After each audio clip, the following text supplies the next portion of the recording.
안녕하세요. 네, 7주차 C 애플리케이션 수업입니다. 어,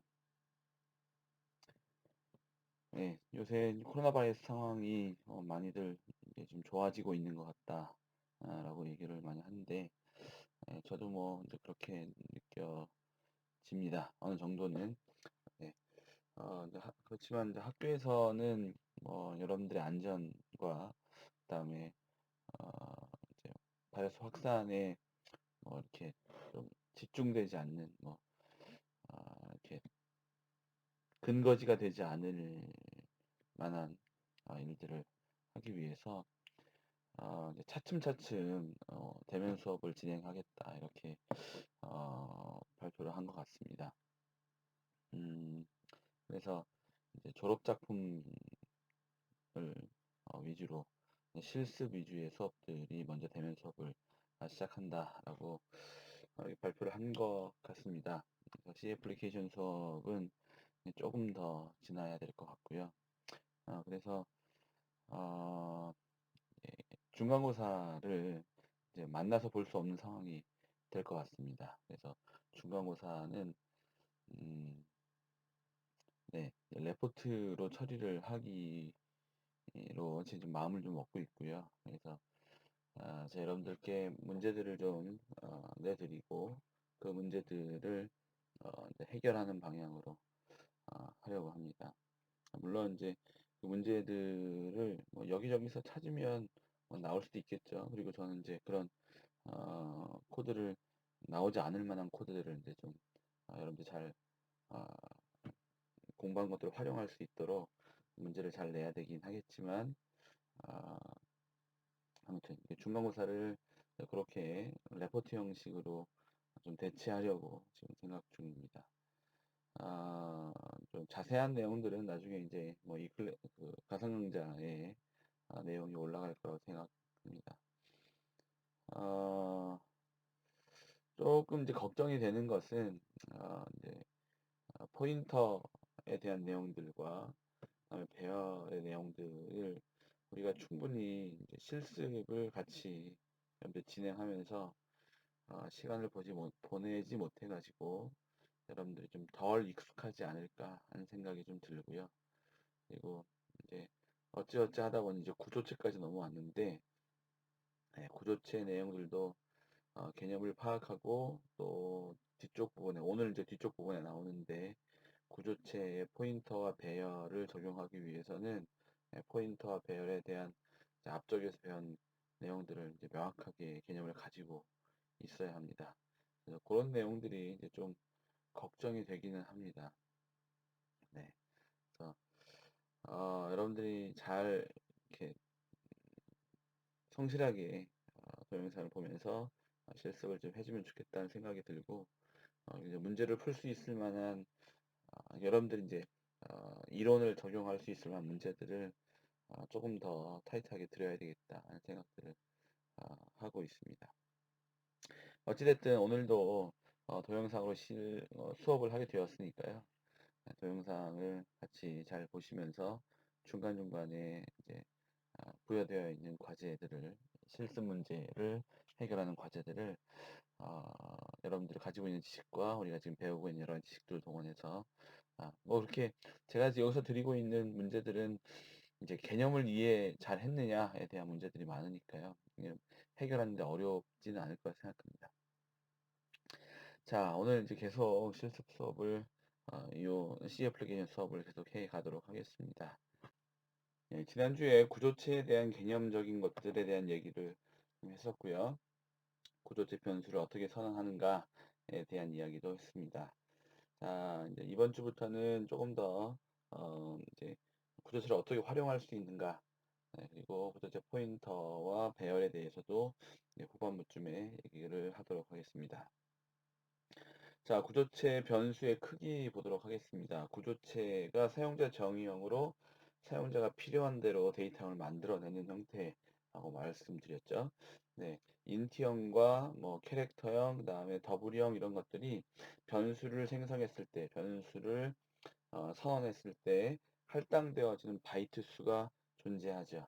그래서 int는 4바이트, 더블은 8바이트 뭐 이렇게 존재하는데 역시 마찬가지로 네, 구조체도 데이터형의 한 종류이기 때문에 네, 여기서 구조체를 이용해서 변수를 선언하게 되면 역시 메모리에 일정한 크기의 공간이 잡히게 됩니다. 자, 그 구조체의 크기는 얼만큼이냐? 네, 이런 것들을 어, 보여주는 게 이제 구조체 변수의 크기입니다. 자, 구조체 변수의 크기는 여기 나와 있는 것처럼 구조체 멤버들의 전체 합이라고 되어 있죠. 그렇죠? 그래서 예를 보면 struct, student, 캐릭터 네임 10바이트, int, year, int, num 이렇게 되어 있죠. 그래서 캐릭터 1바이트짜리 10개 쓰기 10바이트이고요. int, year, int, num 했으니까 4바이트짜리 2개씩 해가지고 총 8바이트가 되죠. 그래서 총 18바이트가 std1이라고 하는 변수가 선언되어질 때 메모리에 잡히게 된다. 구조체는 구조체 데이터형을 구성하고 있는 멤버들 바이트 수를 다 합한 거하고 같다. 이렇게 기억하시면 좋겠습니다. 여러분 변수 초기화에 대한 개념은 잘 알고 계실 거라 생각하고요. 그래서 초기화에 대한 개념은 얘기는 안 드리고 초기화 방법에 대해서 얘기하도록 하겠습니다. 자, 다음과 같이 struct student std1이라고 하는 변수가 만들어졌을 때 네, 여기 student 데이터형은 앞에 슬라이드에서 본 것처럼 name 10바이트, 그다음에 int, year, int, num 이렇게 두 개의 변수가 멤버로 참가하고 있다라고 가정을 하고 총 18바이트짜리 변수 std1을 만들었을 때 초기화 어떻게 하는가를 보여주고 있습니다. 네, 구조체는 멤버들이 여러 개 존재할 수 있기 때문에 어떻게 보면 멤버들의 집합이 구조체 변수가 되는 거죠. 그렇죠? 그러니까 집합 형태로 초기 값을 나열해 주시면 됩니다. 자, 근데 배열과 이제 좀 비슷한 형태를 띠고 있게 되는데요. 배열은 배열의 크기만큼 방의 개수만큼 초기 값을 주면 되죠. 그리고 방의 개수보다 작게 주어도 무방합니다. 네. 만약에 배열의 크기가 5개인데 초기 값을 3개만 주게 되면 3개만 앞에서부터 차곡차곡 채워 들어가고 나머지 2개는 어떻게 되죠? 네, 그 배열을 구성하고 있는 데이터형의 디폴트 값이 세팅되게 됩니다. 인트는 0, 그다음에 실수 더블과 플로트는 0.0, 그다음에 캐릭터는 널 이런 것들이 들어가게 되죠, 그렇죠? 자, 그런데 여기서는 그렇게 할 수가 없습니다. 왜냐하면 멤버들의 데이터형이 다 다를 수 있기 때문에 앞부터 채워 넣을 수는 없어요. 그래서 멤버가 3개 있다. 그러면 초기 값은 꼭 3개를 주어야 합니다. 만약에 나는 제일 처음에 지금 여기서는 예를 들어서 네임에는 이름을 난 주고 싶지 않은데 그러면 네, 이름 칸을 비워놓고 3,5 이렇게 해버리면 3이 이름 칸에 들어가 버린단 말이죠.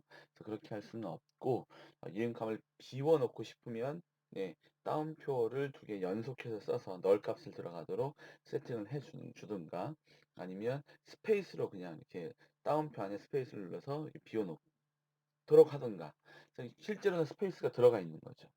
그렇게 만들어 놔야지 각 항목들을 멤버의 항목들을 전부 다 초기값을 주어야지 네, 초기값을 비워 놓을 수는 없다라는 거 기억하시면 좋겠습니다. 그래서 변수 선언 후에 각 멤버들에게 값을 초기화하는 게 구조체 변수의 초기화라고 볼 수 있고요.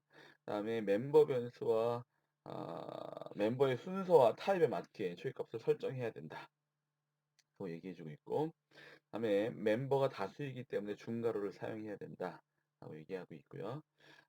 멤버의 개수만큼 초기값을 주어야 한다라고도 얘기를 하고 있습니다. 다음은 구조체 변수의 사용입니다. 변수의 사용은 일반적으로 변수의 어떤 값을 저장하거나 변수에 들어있는 값을 연산에 참여시키거나 아니면 변수에 들어있는 값을 출력시키거나 뭐 이런 형태로 변수를 사용하게 되죠. 구조체 변수도 마찬가지입니다. 구조체 변수를 만들고 그 구조체 변수에게 값을 집어넣거나 연산에 참여시키거나 값을 출력하거나 뭐 이런 기타 등 여러 가지의 사용들을 하는 것이 구조체 변수의 사용이다 이렇게 할 수 있는데요. 구조체 변수가 특징이 좀 있잖아요. 그렇죠? 구조체 변수 안에 멤버들이 또 들어가 있기 때문에 어 이 멤버 같은 형식의 멤버들, 같은 순서로 멤버들이 잘 들어가 있지 않으면 서로 값들을 주고받을 수 없는 거죠. 네. 만약에 인제 여기 예에 있는 것처럼 struct, student, character, name, sprite, year, num 이렇게 구조체가 정의되어 있고 밑에 내려와서 struct, student, std1과 struct, student, std2 이렇게 되어 있다면 std1과 std2번은 같은 데이터형이죠. 그쵸? 그래서 std1번에 들어있는 값을 std2번으로 그대로 집어넣을 수 있다라는 거죠. 무슨 말인지 이해되시죠? 네, 그렇게 할 수 있다라는 거 기억하셔야 합니다. 네. 제일 마지막 줄에 있는 것처럼 std2번에 있는 값을 std1번에 있는 값을 std2번으로 집어넣어라. 이렇게 할 수 있어요. 같은 데이터형일 때만 네, 가능하다. 그래서 std1번에 있는 name 변수에 name 멤버에 들어있는 값을 std2번의 name 멤버로 옮겨라. 그다음에 year에 있는 값을 std2번의 year에 있는 값으로 옮겨라. 그다음에 std1번의 num에 있는 값을 std2번의 num으로 옮겨라. 이렇게 마치 데칼코마니 하는 것처럼 이렇게 딱 갖다 붙여서 명확하게 이렇게 대칭을 이루어야만 두 개의 변수가 값을 주고받을 수 있게 되는 거죠. 네. 그래서 그렇게 할 수 있어. 그러면 변수들끼리만 주고받을 수 있느냐? 변수 멤버에게는 특정한 값을 집어넣거나 아니면 다른 변수에 그 멤버의 값을 옮길 수는 없겠느냐? 뭐 의문을 가질 수 있는데 충분히 가능하겠죠. 그게 안 돼서 불편하다면 구조체를 만들 이유가 별로 없을 거라고 생각합니다. 아무튼 이렇게 각각의 멤버들의 값을 바꾸기 위해서는 그 각각의 멤버들에게 접근해 갈 수 있어야 하는데 접근해 가려면 저 밑에 붉은색으로 표시되어 있는 멤버 접근 연산자를 사용하면 된다라고 하고 있죠. 자, 이 붉은색으로 표시된 부분들을 보면 std1.name 2번 방에 지금 2번 방에는 소문자 h가 들어가 있죠. 그렇죠? 소문자 h를 대문자 h로 바꿔라 하는 코드인데 std1과 name이라고 하는 배열의 이름 사이에 점이 찍혀 있죠. 그렇죠? 이것을 멤버 접근 연산자라고 합니다. 그래서 점을 찍어서 변수와 구조체 변수와 멤버 변수 사이에 멤버 배열 사이에 점을 찍어서 멤버 접근 연산자 점을 찍어서 그 멤버에 접근해 갈 수 있다는 거 기억하시면 좋겠습니다. 자, 그 바로 윗줄에 보시면 이제 이거는 이제 구조체하고는 조금 연관이 없을 수도 있는데 앞에 문자열에서 다루었던 내용입니다. 이 문자열에서 다루었던 내용이지만 구조체 변수에서도 동일하게 적용된다라는 것을 보여주고 있습니다. 어, 문자열을 저장할 때에는 우리가 배열과 그다음 포인트 변수를 사용한다고 했죠. 그쵸? 그렇게 사용하려고 할 때 초기 값을 줄 때만 네, 배열에다가 한꺼번에 문자열을 한꺼번에 통으로 집어넣을 수 있다 했고요. 배열의 이름만 주고 그 배열에 들어있는 값을 통으로 다 바꿔라. 이렇게 하는 코드는 문법적인 오류를 낸다. 이렇게 왜 그렇게 오류가 나는지에 대해서는 거기서 설명을 지난 시간 했었던 것으로 기억합니다. 그래서 여기도 마찬가지로 구조체 변수에서 멤버가 배열일 때에도 문자열은 기존의 문자열의 특징을 그대로 가지고 있기 때문에 지금 여기와 같은 name이라고 하는 배열의 이름에다가 문자열을 집어넣는 이런 형태는 사용할 수 없다. 이렇게 하려면 뭘 써야 돼요? 그렇죠. 문자열 처리 함수를 사용해야 한다. 문자열 처리 함수를 사용해야 하는 거 꼭 기억하시면 좋겠습니다. 자, 다음 슬라이드 넘어가죠. 이번에는 구조체의 변수를 조금 더 어드밴스드하게 사용하는 방법을 얘기합니다. 구조체 변수를 또 다른 구조체의 멤버로 사용할 수 있겠냐? 라는 거죠. 네, 사용할 수 있다라는 거예요. 그래서 구조체 멤버로 구조체를 사용하려면 네, 멤버 접근 연산자를 두 개 써서 네, 멤버로 참여하는 구조체의 멤버를 접근해 가면 된다. 그런 얘기를 하고 있습니다. 자, 예를 보고 간단히 예를 보고 넘어가도록 하겠습니다. 네, struct date 이렇게 되어 있고요. int year, 그다음에 month, day라는 변수들을 만들어 놨고 구조체 정의를 마쳤습니다.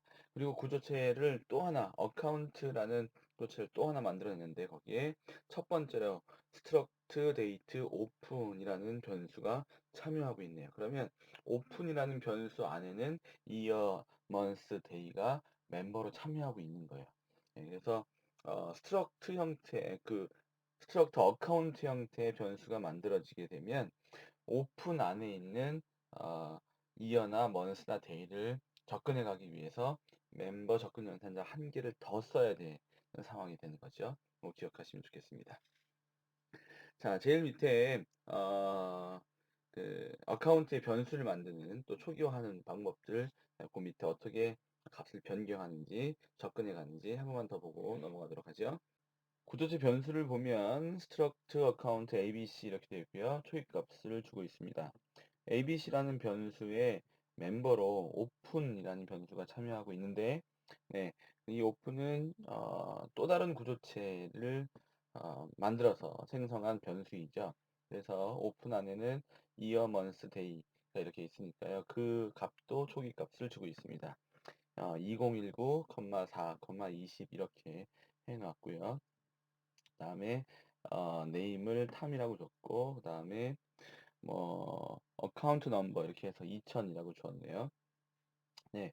이렇게 되어 있는데 지금 그 오픈한 날짜를 그 개선할 어 계좌를 개설한 날짜를 2019에서 네, 2020으로 바꾸려고 하고 있는 거죠. 그래서 그렇게 하려면 abc.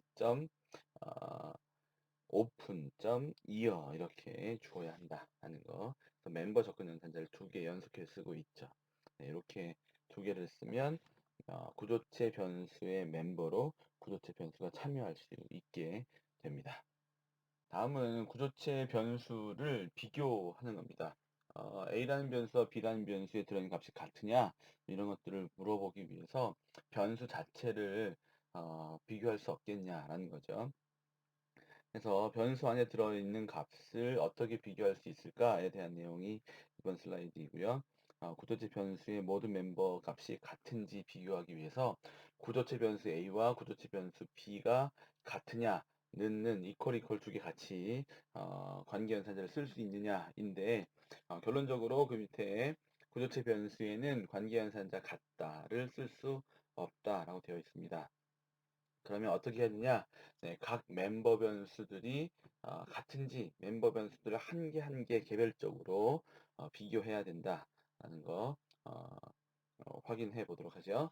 예를 보면 struct student std1과 struct student std2 이렇게 두 개의 변수를 만들어 놨고요. 이름은 탐, 그다음에 학년은 2학년, 그다음에 번호는 15번, 그다음에 메리는 3학년 20번 정보를 가지고 있습니다. 자, std1과 std2에 들어있는 값이 모두가 이름, 그다음에 이어, 그다음에 num이 모두 같은지 비교하기 위해서 그 밑에 2% std1는 std2 이렇게 주었습니다. 그런데 이렇게는 할 수 없다라는 거죠. 이렇게는 그러니까 구조체 변수를 예, 관계연산자 같냐 같다로 비교할 수는 없다. 그러면 어떻게 해야 되느냐? 비교하려면 각각 멤버들을 한 개 한 개 한 개 다 비교해서 세 개가 모두 다 같으면 std1과 std2는 값이 같다. 이렇게 결론을 지을 수 있다는 거죠. 그래서 예를 들어서 한 개만 해보면 그 밑에 보면 if 가로 열고 느낌표 strconf std1.name std2.name 가로 닫고 이렇게 돼 있죠. 그렇죠? 자, 그러면 strconf는 뭐 하는 애죠? 네, strconf는 앞에서 얘기했었던 그 문자열 처리 함수인 거죠. 그렇죠? 네, 그래서 std 1번.name에는 지금 탐이 들어있고 std 2번.name에는 지금 메리가 들어있는데 이 두 개가 같니? 라고 물어보는 거예요. 네, 컴프는 strconf 함수네, cmp 함수는 같으면 0을 리턴하게 되어 있죠. 그렇죠? 네, 0을 리턴했는데 그 0은 조건문 안에 들어가면 항상 거짓이 된단 말이에요. 그러니까 거기 안에 느낌표를 주어서 같다라고 되돌아왔을 때 느낌표를 주면 1로 바뀌겠죠. 그쵸? 0은 1로. 그러니까 예. 조건이 참이 될 거고 내려와서 두 구조체의 변수의 이름은 같다. 이렇게 얘기를 할 수 있을 것 같습니다. 그래서 결론적으로 변수들끼리 비교를 위해서 멤버 변수 한 개, 한 개, 한 개를 다 비교해야지.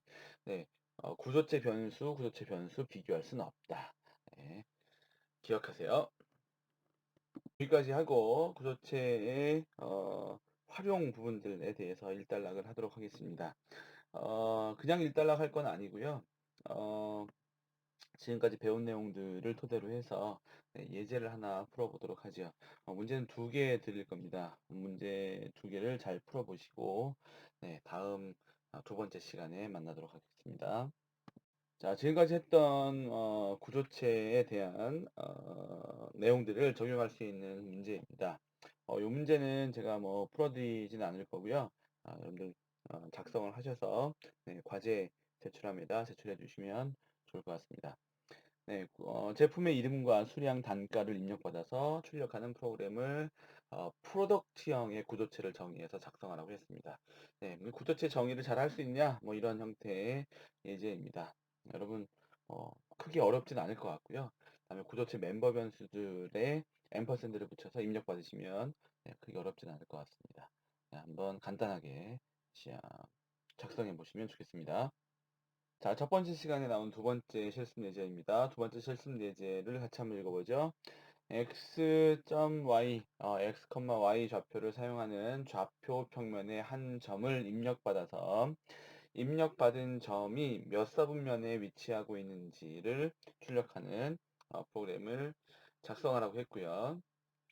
그때 x하고 y 좌표를 멤버로 가지고 있는 포인트형을 정의해서 구조체를 사용해봐라 이렇게 했습니다.